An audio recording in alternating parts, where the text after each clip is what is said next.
Did you know that a camper doesn't have to feel like Judd Clampett from the Beverly Hillbillies designed it? In fact, it can look just like a house, or even better.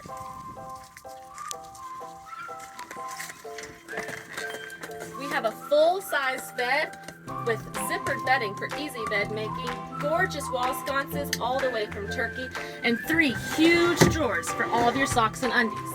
We have a custom-made oak table that fits perfectly in this space, a Samsung frame TV complete with a picture light over it so that no one will believe that it's not art.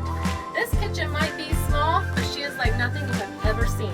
She has custom cabinetry, turtle cheesecake countertops, touchless faucet, all new appliances, and hand-carved marbles all the way from Turkey. Now this bathroom isn't just a loo, it's a work of art.